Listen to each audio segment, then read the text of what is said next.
All right, a jam-packed Friday episode of the Locked On Syracuse podcast. There is almost too much information to get to. Show plans itself today. Yeah. Show planned itself. We will talk about Miami some because that's a basketball game coming up. Dabbundo's digits will have that. But we got to start with the news on Benny Williams out for the season. And I don't know if you heard, but Jim Boeheim was talking about the succession plan a little bit this week. He was out on the town causing some commotion, I guess you could say. So we'll dive into all of that on the Locked On Syracuse podcast today.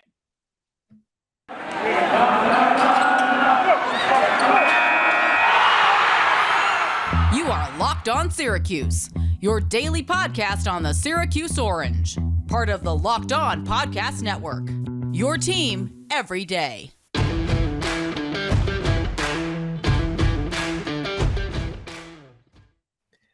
Welcome on in. Thank you guys for making us your first listen every single weekday, Monday through Friday. Only place for daily SU pods. Tim Leonard, Tyler Aki, happy you could join us. Hit that subscribe button on YouTube or wherever you get your podcasts if you haven't already. So let's start out with the Benny Williams news before we get into the really fun discussion in just a second on the succession plan and everything.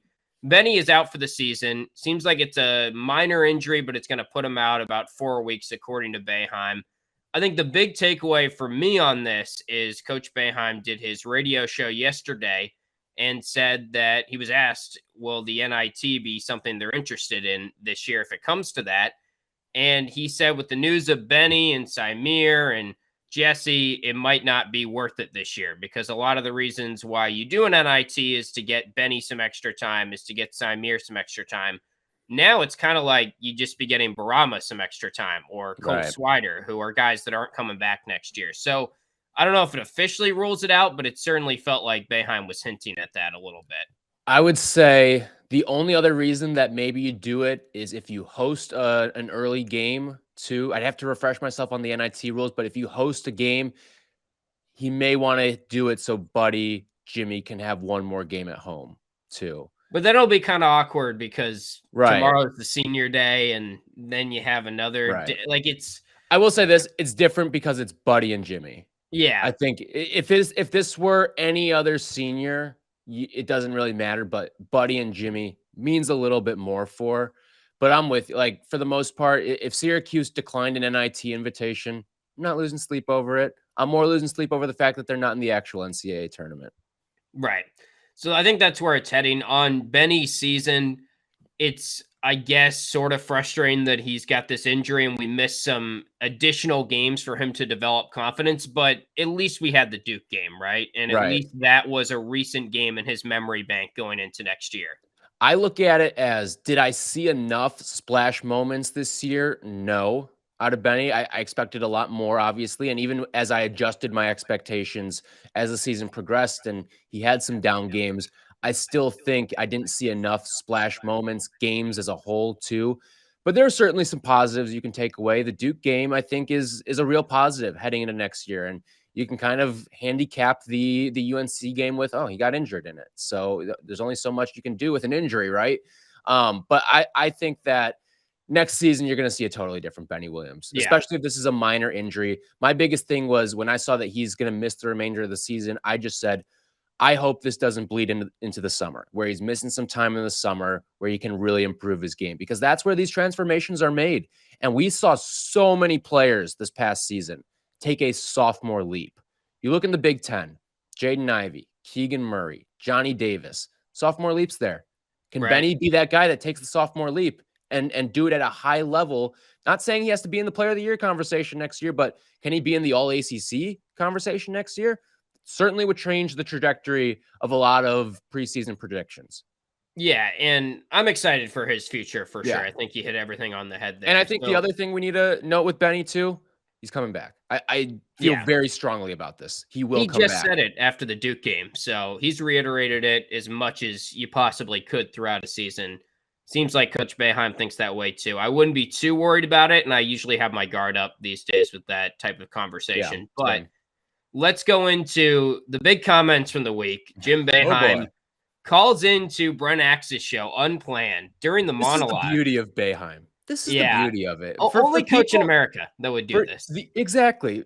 and he's done it before. Like, this is not a new concept for him just randomly calling in. Like, no, Jim from Fayetteville calls in, all right, Yeah. frequently to this program unannounced.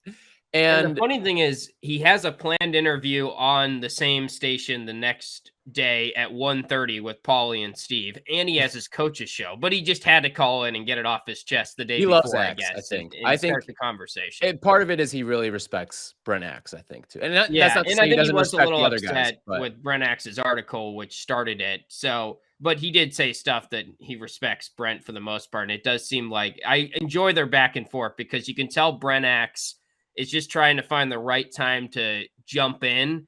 And Coach Boeheim's great. He's going to say what's on his mind, but it also, you don't know when he's done with his point. It's very long winded Right. and it's unclear when and you there's think a it's stopping point. Yep, you think it's done, and then all of a sudden it's not. I will Right. say this: this is the beauty of Coach Boeheim for media folk like us.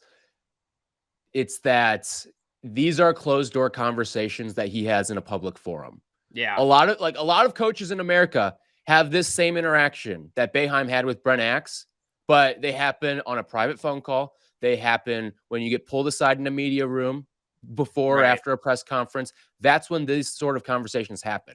But for him to do it in a public forum on a radio station in Syracuse, it's nice for us, and it's nice for the fans too, just to have more transparency within the program. I am a little unclear on his motive for doing it at this point, but I think he just said it and didn't really put a ton of thought into it, maybe. But anyway, my biggest takeaway he doesn't from care. He's done caring about hiding it and everything like that. So the fact that they have a plan is not that surprising, right? No. It's understood. And honestly, I think Coach Boeheim is just talking about his contract really more than anything when he says we have a plan, and we've always had a plan, and we had a plan when I was 35. It was to coach 5 years. We had a plan when I was 50. It was to coach 5 years. My biggest takeaway, though, from hearing this conversation, don't know anything here, still a guess, but I feel like he's a guy that next year is going to be his last year. And my guess is next year's his last year, and the plan is to give the keys to Red Autry. I think everyone assumes it's Gerry McNamara, but Red is the associate head coach. So that was the takeaway for me after having this conversation or hearing this conversation from Boeheim, is that we should be expecting next year to be his last year. And that's just a pure guess. No, sourcing on that, but that's just my takeaway from the conversation. I would agree with you on next year being his last year. I feel pretty strongly about that. But hey, I mean, I wouldn't be surprised either per se, because again, this has been such a wishy-washy back and forth thing. When is it actually going to happen? Is there a plan? Oh, now there is a plan. Well, there wasn't a plan before. It's just gone so back and forth through this entire process where could we get a notification on our phone in 2 months saying he's done? Yeah, we could. Could we get a notification on our phone in 2 months saying, oh, he's going to hang around for 3 more years? Yeah. Everything is so up in the air right now for me. I'm at the point now where no outcome would surprise me, really. Right. But I'm with you. If I had to guess, next year would be his last. And part of my thinking on that is I do believe he's talking about his contract when he says we have a plan in place. And that's why he was bringing up when he was 35, when he was 50 as a comparison, because that's what he means. His contract is never fully known how many years it is. But let's do some thinking here. His last year was supposed to be the 2017-18 season. Right before that season, Mike Hopkins leaves for Washington. On March 19, 2017, SU announces a contract extension. Right. So he was probably under contract already for 17-18. Since then, next year would be 5 years from that point. I feel like the typical years for a contract extension is 5 years. They're not going to give him 6-7 years when he would be 78, 79 in those years. That's just silly, I feel like. So they probably agreed on a 5-year contract extension. Don't know anything. But the way he was saying everything was 5 years before that, when he brought up the examples of 35 and 50 years old, maybe this is just his contract's up after next year. And he's known that all along. And that's why, he's recruited this class and told them he's going to be back next year. And Brent Axe asked him, what do you tell future recruits now? And he said, if it's a recruit we really want, we'll explain that to him. But I'll tell them that I'm coaching for a little bit longer, not a long time.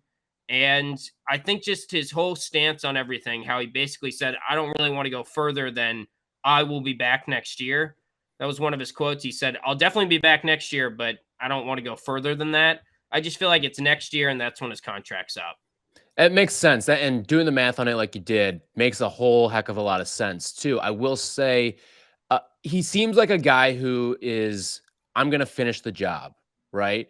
And playing out your contract is the definition of finishing the job right there. And 5 is a logical number, especially with someone like Coach Boeheim, where you're really just, once you got to a certain point with him, you're just re-upping. It's a formality that you're just re-upping a contract at a certain point, right? Because what you just have to do is, like, the loyalty is mutual there between Syracuse basketball and Jim Boeheim. He was never going to go and bolt to another program, and Syracuse really was never in the market to find a new coach. So it was a formality of re-upping every 5 years. And this is like you said, this could be the end of that next 5-year timeline there when he signed that extension back in, what was it, 2018 right there? So yeah, it makes a lot of sense. Or 2017, yeah.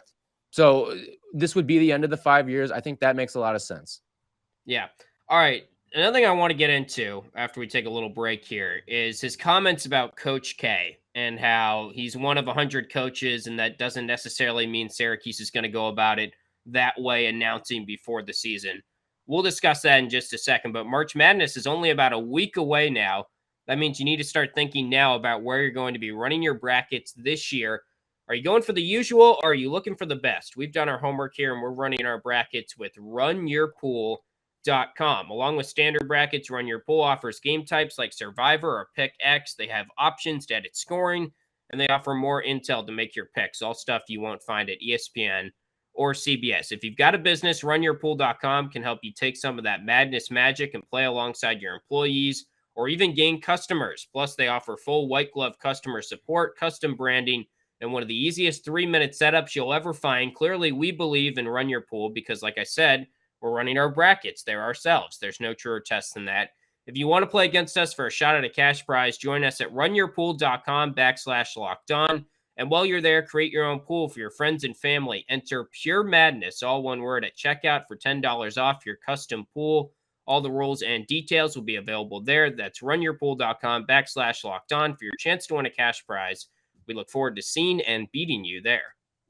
Hey, it's March. You know what that means. Don't lie to us. You have already thrown out your New Year's resolutions. Unless your New Year's resolutions was to eat right and you've been using Built Bar as a part of that plan, because it feels like it's not a resolution just because of how much you enjoy eating them. Have you tried their puffs yet? Because if not, you're missing out on the best of the best there. That is the cream of the crop. The puffs are protein-infused marshmallow. They're fluffy. They're marshmallowy. They're not just a protein bar. They are a true treat, and they're covered in 100% chocolate, whether it's the yummy cinnamon churro, coconut marshmallow, banana cream pie. All of them are so good. They're bound to be your new favorites. And they are covered, like I said, in 100% real chocolate.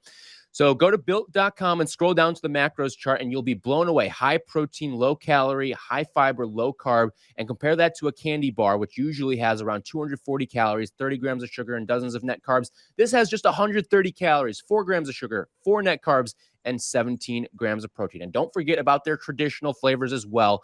The mint brownie, coconut almond, or our favorite on the show, the peanut butter brownie. And new for this month, the white chocolate cookies and cream. They're all delicious, and new flavors are coming out all the time. So be sure to check back often at Built.com. At Built Bar, they are about the taste, and they make it delicious first, then figure out how to make it healthy. Go to Built.com, use promo code LOCKED15 and get 15% off your order. Again, promo code LOCKED15 for 15% off at Built.com. So getting back into these comments on Coach Boeheim, I think we're both in agreement that our best guess right now is next year is his last year. The next conversation becomes, does he announce before the season like Coach K, or does he announce after the season like Roy Williams and, as he said, 99 out of 100 coaches typically do? He's made it very clear this week that he feels it's highly unusual to go about it the way Coach K did. Which is interesting to me because if you listen to his comments this week, it makes it seem like he's not going to do the before the season thing. But then I pulled back the quote from right after the Coach K news in June on a June 3rd article from Donna DeToda at Syracuse.com, where he was asked about Coach K and the news and a number of different things. And here's the quote. He said, I think originally he, meaning Coach K, might have wanted to wait to get through the year, but I think he had to be able to recruit honestly. Like, if I was going to retire after this year, I'd have to do it now so that recruits could know who the coach was. The recruits at Duke know John Shire is going to be the coach. When he first said that quote, I was like, all right, boom, that's confirmation that he's going to do it before the season because he believes in clarity for recruits. And that's clearly a huge part of his framework and timeline here. And his motivation for doing this the right way is making sure recruits understand who their coach is. But now these recent comments, I'm not really sure. Where do you stand on, if you had to guess right now, if he's going to announce before the season or after the season? I think it'll be before the season. And let me lay this out there too. I do think having the coach in waiting sort of deal is smart as well. That's why, to me, I think the way that Duke did it was the right way to do it. You lay out timeline. And when he says Coach K is 1 in 100, well, I'd love Jim Boeheim into that conversation too of being sort of 1 in 100. I mean, how many coaches? 47 years, if it's next year. Yeah, right, exactly. So I'd lump him into that 1 in 100 conversation as well. I don't think it's outlandish to think that just because Coach K did it one way, Jim Boeheim can't do it the same way, even though Coach K maybe did it a little differently. How many guys get to go out on their own terms like that? And I know he said that he's never had say in an AD, he's never had say in this, that, and the other, but he has say. If he wants to pick a guy, the pick is his. And I don't think Jim Boeheim's going to be one of those guys who he's going to be breathing over the shoulder of the next guy in line. I do think he's going, like, he'll go to games, obviously. He'll do what Roy has done this year, I think. That to me is sort of the Jim Boeheim plan, I would say. But I do think the Duke plan is smart, and I think that's the way that he's going to do it. At the end of the day, I think that Jim Boeheim is in that classification of 1 in 100, so make it 2 in 100 for Jim, because that to me just makes everything easier on everybody else. Yeah. And for a guy who cares as deeply about this program, has built this program, you want to see that sustained success. And I think this is the best way of sustaining that success. The other thing is, I agree with you. I think it's the best way to go about it. I also just don't know why he was very clearly, like 2 or 3 times he's brought up this week, that conversation of Coach K being highly unusual to go about it that way. So if you hadn't heard about that quote, or you didn't know anything before this week, you would think that he's definitely shutting that down based on his comments this week. So I find it puzzling that he said that this week. I still feel like maybe it's more of a wild hack Kent Syverud decision of when they announce it and how they feel that's best for the program. And I think it is best for the program if you say it before the season, and it drives ticket sales for the final games. It just makes the season a little bit bigger of a deal. So I don't know why they wouldn't go about it that way. It makes too much. And here's the other thing too. I'm wondering if he's had a conversation with Coach K about, are you happy you did it the way that you did it too? Because they're obviously great friends. And I'm also wondering too, has he had a conversation with Roy about it? Are you happy you did it the way that you did it? And maybe he's going to take some of the meat of those 2 conversations and turn it into his ultimate decision at the end of the day. I don't know how it's going to go down, but I think the smart thing is to announce it beforehand. And I think the way that he will do it will be to announce it beforehand. So a couple other questions off of this that I think are interesting. One, do you think the successor knows right now? Like, do you think they picked either Red or GMAC? Because to me, hearing this news makes it seem like they may have done that, but at the same time, I feel like it's sort of unfair to have already picked one before maybe having formal interviews and a formal search. I think the successor has not been picked. And here's why. Because I think, I know you're going to disagree with me on this. I think this swings the door wide ass open for Mike Hopkins to return. I really do. Because if you were going to say the plan is in place, and if the plan is to retire at the end of next season, well, why are you hiding the timeline? That's a good point. If you're hiding the timeline, that means that there's something murky, I feel like, going on somewhere else. And you're waiting maybe for Mike Hopkins to step down at Washington, get fired from Washington, even though they've actually played some pretty decent basketball in the Pac-12 lately. Quietly, Washington is been an above 500 team in the Pac-12. So I don't know how it's going to end for Mike Hopkins at Washington, but it certainly felt like at a certain point this year that Mike Hopkins was a shoo-in to get fired and still might get fired at the end of the year. Then what happens? Do you bring him on staff and that is your plan all of a sudden? I just think the secretiveness of all this means that Mike Hopkins has a shot to be the next guy at Syracuse. And if you read some of the tea leaves out at Washington, I mean, there was something that I sent you the other day, how he got asked about, would you consider a return to Syracuse? He was very non-committal on Washington. Let's put it that way. I wouldn't say that. I mean, do you have his quote in front of you? Here, let me pull it up. I think there's two different ways to interpret it, but what I gathered from the quote, and to paraphrase before you pull it up, is just he said, I'm committed to the future with this program. What I think about day to day is Washington. If you're a coach in that position, you can't totally rule out Syracuse. So you can't come out and say a phrase that might come back to bite you. Like, there's no way I would leave Washington for Syracuse. But at the same time, he just sort of answered it how every other coach in America would. You just go right down the middle in that situation. I think the way that you're supposed to answer that question is, I'm the head coach of Washington basketball right now, and you leave it at that. And so isn't that what he basically said? Here's what he said. I've got the quote up. So I think about every day about getting our program, the University of Washington, back to where we were 2 years ago. Syracuse built me, gave me the opportunity to do it here. Just so excited to get this place back to where it deserves to be. And we work daily on trying to get to that. That's my focus day in and day out. He didn't say yes. He didn't say no. When the question was, I also don't think it's fair to Syracuse, characterize that as he was non-committal to Washington. I guess, okay, yeah. Maybe that's a little unfair. You're right. Mm-hmm. But look, you can take it different ways. I just took that as a quote and the correct response from what every coach would take there. I think you're onto something maybe with the secretive stuff. Here's another thing. Interesting. Want another little tea leaf here that I uncorked? This is from Chris Bunch a couple weeks ago. I want to say this is 3 or 4 weeks ago. Yeah, he was close to committing to Hop. He said, I really liked Coach Hopkins. I was actually going to commit there. I was thinking hard about it, but things changed overnight. But it's not like they told Chris Bunch, hey, wink, wink, Hopkins might be there in a couple years. Why not? I don't think. What if they did?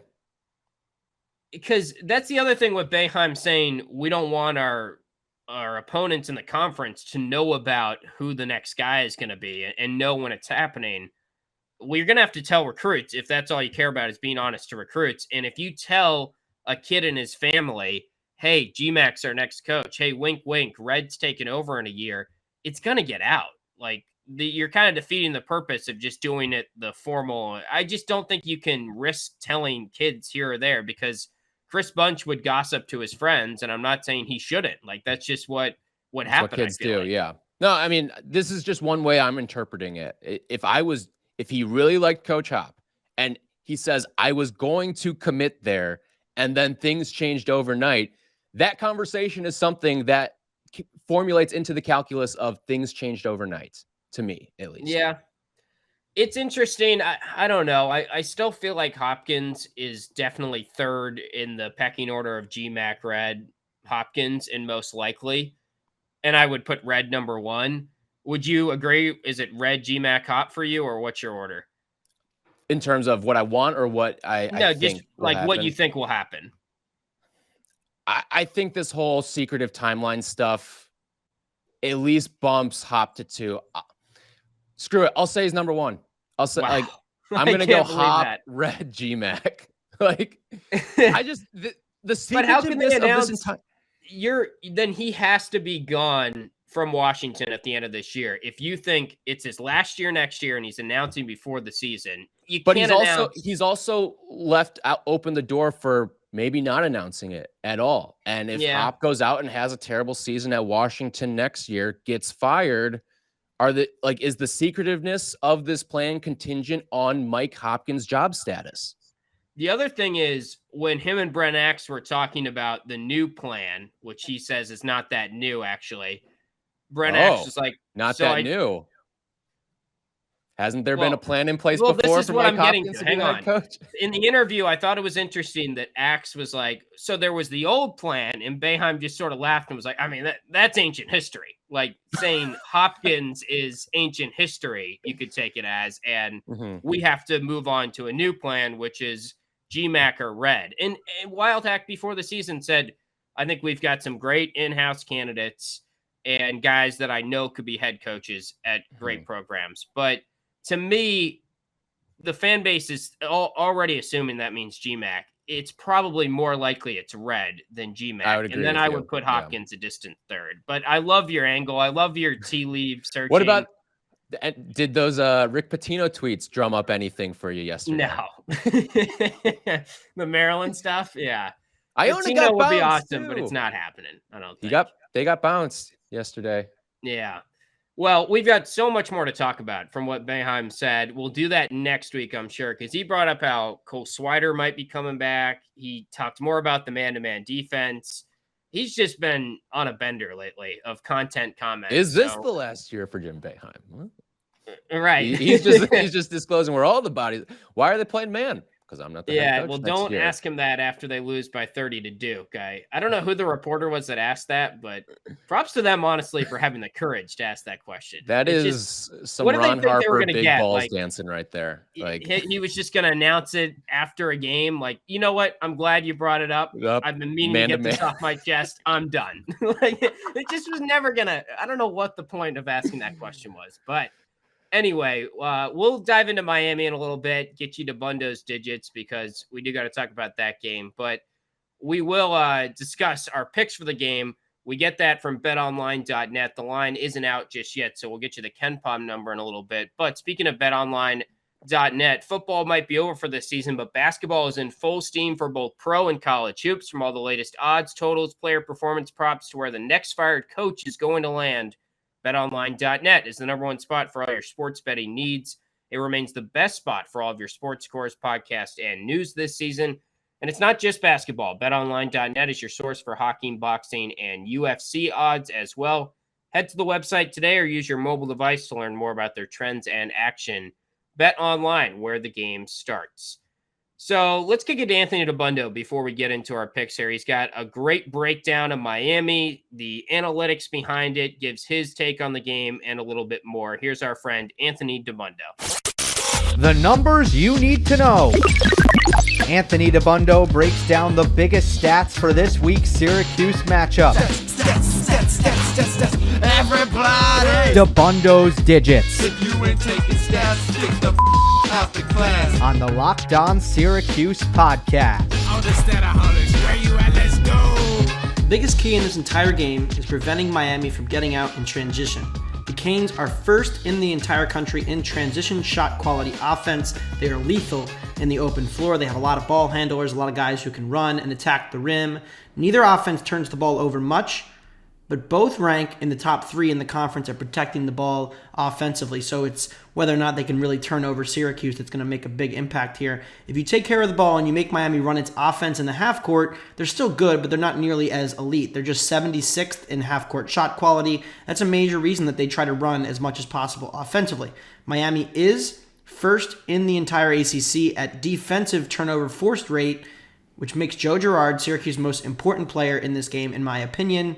If he's making mistakes, Miami can run. There's a world where this gets ugly quickly for Syracuse. With that being said, the other problem for the Orange, they no longer have a significant matchup edge on the interior against the Canes without Jesse Edwards. Edwards scored 23 points on 10 of 13 shooting in the first meeting. It's because Miami's defense is really, really, really bad at protecting the rim. Per Haslametrics, they are 335th in field goal defense at the rim this season, one of the worst in all of the country and especially in the Power 5 conferences. Frank and Barama have the potential for a big game here. If Syracuse can get one of them going, they're probably going to need that to keep pace with Miami's very good offense. The Orange made 17 threes, and 53% of those threes in the first meeting in Miami in January, and still came up short in that game. Miami does have some serious rebounding issues at both ends of the floor. Don't expect Syracuse to have issues grabbing boards like they have in the last 3 games, but it also allows a ton of high-quality threes. Shot quality rates them as one of the worst catch-and-shoot three-point defenses in the entire country, too. They've been a bit lucky to have their 20-9 record that they currently have. Shot quality projects them a little closer to 18-11. They've got a pretty good record in close games as well, including the win over Syracuse. Don't expect a lot of bench minutes for either team in this game. Miami also among the bottom 15 in usage of bench minutes. They're 346th. Syracuse 356 out of 358. Not a lot of bench here. Bartorvik projects Syracuse as a 3-point favorite. Shot quality has Syracuse as a 3.5-point favorite. KenPom has it about 1. I'm expecting the market to come in right around those numbers, around 2-point favorite. These two teams actually have pretty similar profiles. Neither guard or rebound the other team well. Both can shoot at an elite rate. Both protect the ball well offensively. This game comes down to one major strength that Miami has that Syracuse really doesn't, and it's turning over opponents. The Orange do not force a lot of turnovers. Miami does. They're one of the best in the ACC. How well Miami is able to turn over Syracuse goes a long way towards deciding this game. And for Syracuse, they either need to win Saturday or else they're going to need 2 wins in the ACC tournament, which will include beating Duke, if they want to avoid the first losing season in the Jim Boeheim era. The opponent in matchup is already confirmed Wednesday at noon against Florida State in Brooklyn. I'll be there. Hope to see some of you guys there as well. All right, thanks to Dabbundo. As always, follow his work at the Action Network. Get the Action Network app. You can tail his picks, his bets that he logs in the app there. Also follow him on Twitter at Anthony Dabbundo. He will be at, as he said, the Brooklyn ACC tournament game. So maybe we'll get a live report from him before he goes to that game next week, which we know is officially against Florida State, as he mentioned. The other thing that he mentioned there is the line not out yet on betonline.net, but he said the KenPom number, which is Syracuse 80-79 winners right now, is what they're projecting over Miami. Where do you lean on this matchup? I think part of me feels like on senior day, Buddy in the Dome, Jimmy should be a pretty big crowd.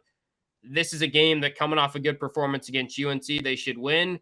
But I also am worried they're down to literally 6 guys. I mean, Boeheim is your only bench player at this point. John Bull, I know he missed the last game. I'm assuming he'll be back, but Symir is definitely out. Benny's definitely out. And Jesse, who was so good in the last game, like Dabbundo mentioned, is also not out. And that's where they could maybe have exploited Miami. I'm wondering, too, like, Boeheim's going to start this game, too, just because it's a senior day thing, I'd imagine, right? I don't know. Does Boeheim usually do that? I feel like he just will roll with Well, Frank. think about it from this angle, too. Who's played better lately? Well, Boeheim, but he scoffed at the notion of Boeheim starting, 2 or 3 press conferences ago. I mean, if there's a game you're going to start him, I think you have to do it here. Like, It'd be cool. I'd be for it. I just don't know if it's happening. Yeah, we'll see. But I'd imagine that Boeheim probably gets the bulk of minutes too, just the way that both guys have been playing so far. In terms of where I sit on the game, both of these teams are thin, by the way. Like, Miami just flat out doesn't play a lot of guys either. So they're only going to play 7 or so guys. So I don't think depth is going to ultimately decide this game per se. But I look at Syracuse, and I think this game's probably going to come down to star power. Whose star power is going to overwhelm? Is it going to be Buddy Boeheim on one side, or is it going to be Charlie Moore or Isaiah Wong on the other side? And this could be the last time Buddy plays a meaningful game in the Dome. It could. And I think that means something to him. I think it means something to Jimmy Boeheim as well. So I'll lean Syracuse on this one, plus the revenge factor too. I mean, they probably feel like they should have had that game. We're up double digits at one point against Miami. So I'll go Syracuse to win this game. They usually play well in the final home game of the season too. Yeah, I feel like you're onto something there. I think I will take Syracuse, especially at just 1. I was expecting it to be more in the neighborhood of 2 or 3, which might actually end up being the closing betonline.net number. But based on what we're seeing from KenPom here, Miami does have a lot to play for. If they lose this game and maybe they lose their first game in the ACC tournament, I think all of a sudden they are really sweating on Selection Sunday.